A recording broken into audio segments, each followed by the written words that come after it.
Mario, mucho gusto de estar nuevamente hablando contigo. Los sucesos han sido vertiginosos, uno tras otro. Uno a veces no alcanza a dimensionar y a sintetizar qué está pasando exactamente en Chile, y bueno, pero sí sabemos que algo que está pasando en Chile es que el movimiento No Más AFP ha generado repercusiones políticas, sociales, de todo tipo, y nos gustaría justamente ahora conversar contigo un poco al respecto. ¿En qué están? ¿Cómo lo ves tú? ¿Qué resumen nos puedes hacer, y a los que nos ven, de todos estos meses de lucha social que ustedes han encabezado? Correcto, gracias Pedro nuevamente por la invitación. Bueno, decirte que esto tiene periodos que son distintos, digamos. Sí. Hubo un primer periodo en que se dio esta masividad en las marchas, ¿no? Hubo un evento como el caceroleo que sorprendió a todo el mundo, porque hacía mucho tiempo que no se veía un caceroleo con esa magnitud y a lo largo de Chile. Sí. Lo destacó incluso la prensa, cosa que a nosotros nos llamó la atención, lo cubrieron con bastante profusión. Y después, bueno, viene un momento de reposo, de reflexión, de ver qué se hace con esta fuerza. Entre medio está la visita, ¿no es cierto?, a la Moneda, en que nos recibe la presidenta Bachelet.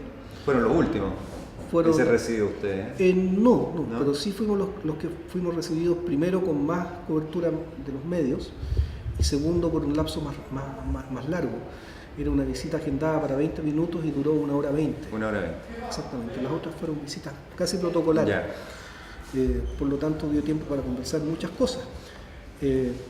Pero en definitiva, dejarle muy claro a la autoridad que nosotros tenemos nuestro propio ritmo, nuestro propio cronograma, nuestra propia manera de movilizarnos, y que nosotros no íbamos ahí a negociar eso, ¿no? Íbamos a decir que éramos de alguna manera los voceros de una gran cantidad de gente que se ha manifestado en las calles y decirles que teníamos una propuesta, que no nos parecía que la primera mandataria se manifestara de sopetón diciendo que un sistema de reparto no era viable, sin entregar ningún tipo de dato consistente, digamos, que respaldara sus palabras. Lo dijo absolutamente al aire. Y decirle también que las propuestas que ella hizo en la cadena nacional no satisfacían en absoluto, ¿no es cierto?, la necesidad que tienen los chilenos de una previsión digna. Porque primero eran anuncios de muy largo plazo, segundo eran anuncios bastante imprecisos que al día siguiente ya empezaron a ser torpedeados, incluso por sus propios partidarios. Por lo tanto, esa cadena nacional y los anuncios quedaron prácticamente en nada. ¿Cómo ves ahora, a partir de ahora, lo que viene? ¿En qué etapa se está? Pero sobre todo, ¿qué viene ahora, de acuerdo a lo que tú ves? Lo importante de esta etapa, porque es algo que hay que precisar, es que, tomando en cuenta que septiembre es un mes complicado, un mes de fiestas patrias, lo que hicimos fue trabajo interno. Visitar sindicatos, hacer asambleas sindicales, ir a juntas de vecinos. ¿Llega la gente? Llega. El empleo sindical zonal que tuvimos, de la macrozona de Valparaíso, digamos, que tuvimos en Viña del Mar, fue muy exitoso. Llegó gente incluso de áreas productivas claves de la región, como son la cuenca de Quintero, refinerías, etc. Lo mismo el empleo sindical en Santiago, que fue la semana pasada, donde llegó una cantidad impresionante de sindicatos reales, por decirlo de alguna manera, los sindicatos de papel. Y en ese sentido nosotros estamos bastante optimistas. El 4 de noviembre no va a pasar desapercibido. Ya vamos a hablar del 4 de noviembre, pero antes está el 16 de octubre. Antes está el 16 de octubre. El 16 de octubre, ¿cuál es la consigna? La consigna es repetir la masividad y ojalá aumentarla de las marchas familiares anteriores. Perfecto. Dentro de la misma dinámica, marcha familiar, 11 de la mañana, Plaza Sotomayor, escenario donde concordemos con la autoridad, eso todavía no está definido, pero la dinámica es absolutamente la misma. A lo largo de todo Chile. A lo largo de todo Chile, así es. ¿Y el 4 de noviembre qué pasa? Bueno, el 4 de noviembre el llamado es a una protesta nacional con características de paro. Ojalá el sector público y el sector privado, en la medida de sus posibilidades, puedan llegar en un momento dado a paralizar o a por lo menos tener un día laboral distinto, ya sea con brazos caídos, cuchareos en los casinos, mítines al salir de la faena, por ejemplo. Como antes. Que No Más AFP se ha convertido más que en movimiento que tiene una sola demanda. Se ha convertido, debido a la dinámica que lo ha hecho, en una suerte de movimiento social. ¿Lo ves tú así? Así es, y es un movimiento social que ha repercutido además en las estructuras. No es casualidad, digamos, que los dirigentes máximos de los organismos empresariales, de la misma asociación de AFP, sí, estén desesperados tratando de buscar recetas para decir que vamos a mejorar esto. No es casualidad, por ejemplo, a mí me llamó mucho la atención hoy día, se pronunció el Instituto de Derechos Humanos, fíjate, sí, y dijo que lo que hoy día teníamos era una pensión que no cumplía con los cánones internacionales en términos de la dignidad humana. De la dignidad humana, exacto. Y derechamente ellos hablan del sistema de reparto, de solidaridad intergeneracional. Dicen que la solidaridad intergeneracional hoy día es solo asistencialismo, pero no es un sistema de previsión, que es lo que quieren los grandes países. ¿La asociación de AFP se ha comunicado de alguna manera con ustedes? No ha habido vínculos ahí. ¿Qué te parece que...? Es más, han rehuido el debate. Ajá. Han rehuido el debate. ¿Qué te parece que se haya sabido que gente de la agrupación de AFP se acercan, por ejemplo, al laguismo? ¿Te sorprendió? No sorprende. Hoy día una táctica muy exitosa de la derecha empresarial ha sido incorporar en sus equipos a gente del llamado progresismo, ¿no es cierto?, de lo que era la concertación. Los vínculos familiares ahí son patentes. Estamos hablando de Fernando Larraín Aninat, un personaje que se mueve entre lo público y lo privado. Y entre la concertación y la derecha. Entre la concertación y la derecha, exactamente. Entonces, eso es el neoliberalismo. Es el neoliberalismo. De hecho, el padrino de esta señor Larraín es Nicolás Exaguirre, ministro del actual gobierno. Entonces, ahí hablamos, claro, de la oligarquía neoliberal. Exactamente, y de los lazos.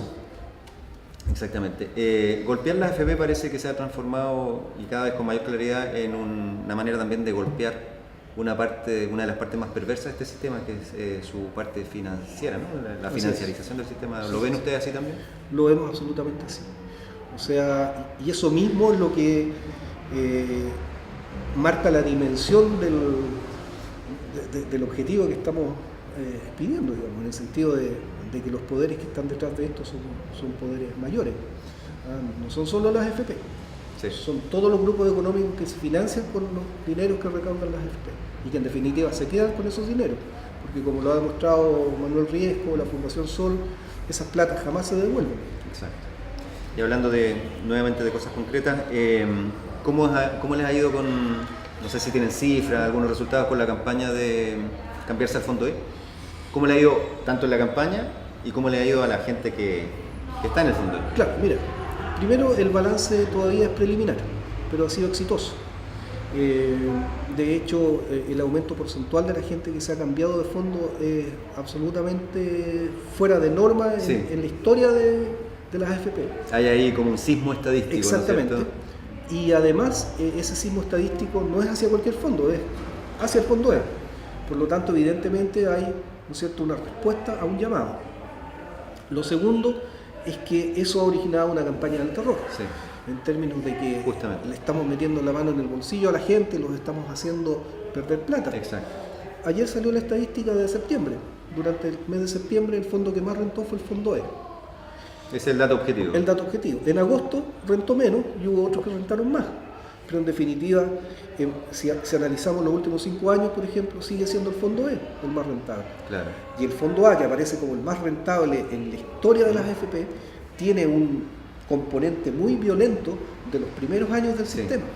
Pero ese componente se perdió hace tiempo. Hoy día el Fondo A generalmente está medido en periodos razonables. Claro, los primeros años fue cuando entran a la bolsa, entonces era esperable que así fuera. Claro. Así es, cuando se privatizaron empresas. Claro, exactamente. Después se normaliza la situación. Después se normaliza la situación. Y de hecho este famoso 8% del que ha dado la Piñera, hoy día promedio, casi plano, es alrededor del 4% de rentabilidad de las AFP. Se me había olvidado Piñera, ¿verdad? Es verdad que volvió al país, pero está calladito, ¿no? Está calladito. Habló un día. Pero al final los que lo callaron fueron sus colegas, diría yo, porque evidentemente como irrumpió en el debate de una manera tan disruptiva, le hizo ruido a quienes defienden el sistema, porque en definitiva nos hizo un beneficio a nosotros, claro, desde el punto de vista de la indignación que levantó, que se generó. Exactamente. Bueno, finalmente, Un llamado, no sé, ¿quieres hacer algún llamado a los chilenos, a las chilenas, a los chilenos, no solo de cara a las fechas que vienen, sino de cara a la lucha que significa luchar por las normas FP? No sé qué ustedes como organización están pensando estratégicamente hacia adelante. Nosotros insistimos en que estén muy atentos a los llamados que se les va a hacer. El 16 de octubre haremos un nuevo llamado que se va a sumar al cambio del Fondo E, que no lo podemos anticipar porque se va a anunciar en todo el país al mismo tiempo. Un nuevo llamado a la ciudadanía, para que genere alguna actitud. Genere una actitud dentro de esta lógica de reventar el sistema de las FP por dentro. Perfecto. Nosotros hemos dicho que somos los trabajadores, los cotizantes, los que tenemos el poder, porque nosotros somos los que podemos definir ciertas situaciones. Y los que ponemos el capital, se supone. Así es. Entonces, si ese poder lo sabemos utilizar inteligentemente y la gente disciplinadamente escucha los llamados, vamos a poner en muy corto plazo al sistema en un atolladero. Y eso causa inmediatamente temblores, ¿no es cierto?, en los mercados. Ya se sabe por algunos artículos que han aparecido en diarios influyentes del mundo, como el New York Times, que los inversionistas están viendo con preocupación. ¿Qué van a hacer los inversionistas norteamericanos cuando vean que el sistema está en problemas? Van a arrancar. Por lo tanto, el poder está en manos de los dueños de los fondos. Perfecto. Bueno, Mario, muchas gracias. Estaremos atentos a todo lo que ustedes estén haciendo, al nuevo llamado. Y bueno, ahí estaremos todos, el 16, el 4 y las veces que sea necesario, en una lucha que en realidad lleva 500 años en nuestro país. Así es. Contra la explotación del ser humano. Muchas gracias, Pedro. Gracias.